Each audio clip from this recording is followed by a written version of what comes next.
I think the one that was the most brilliant for Dick was where he stayed awake for 24 hours in the window of a department store when he was a disc jockey.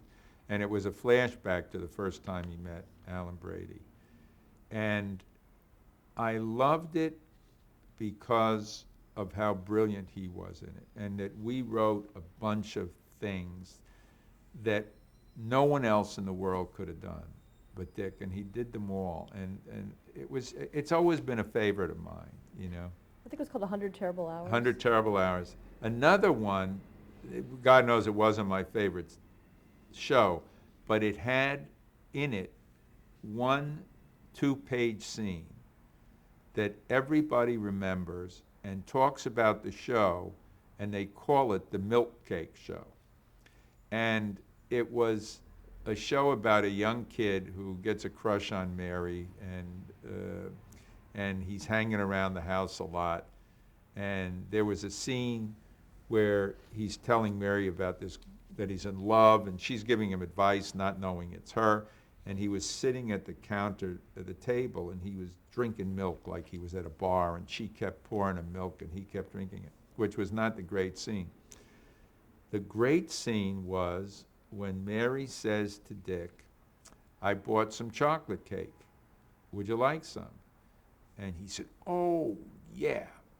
And he goes into the kitchen, he cuts a piece of cake, and he goes to the refrigerator, and there's no milk.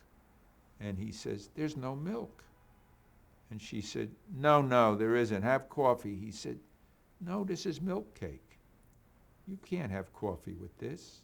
And they went into a discussion of what you could drink with what foods. And he said, well, what do you know? You drink a milkshake with a tuna fish sandwich. And she said, so? He said, no, you need soda to rip a hole through your...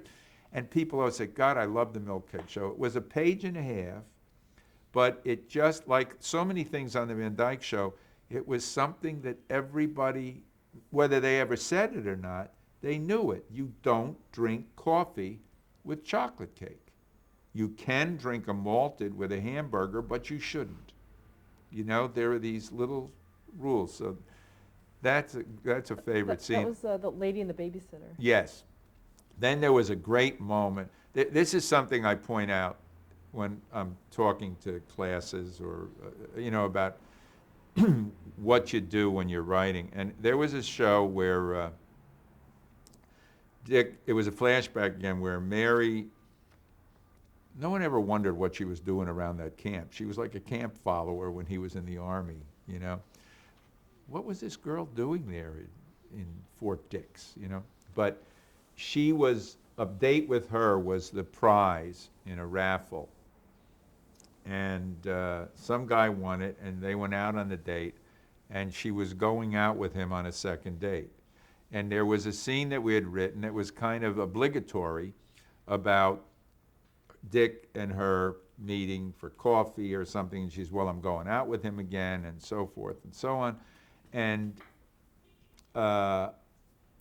it just didn't feel that there was enough there. So so at any rate, we said, you got to put it someplace. So what we did was we put it in the projection room at the Officers Club, where Dick was running a movie for the group, and it was a prison movie, and the film had broken. And he had to patch the film and get it up before, he was under pressure, and he was doing, and Mary came in, so the whole scene took place against this other event. And the key line of it, and he said, okay, you're going to see this guy. He looked out, he said, the prisoners have just taken the cell block. If you're not back by the time that they murder Father Flotsky, we're finished. And it was one of the more incredible scenes. And what happened as a result of it, it made me realize for always that the story you're writing is taking place in life. And you can't just have people come in. In other words, in most situation comedy, if the problem that they were having that day didn't come up, there'd be no reason for those people to get out of bed. In other words, there's a life going on like yours, and a thing comes up that complicates it. But you have to keep the other life going.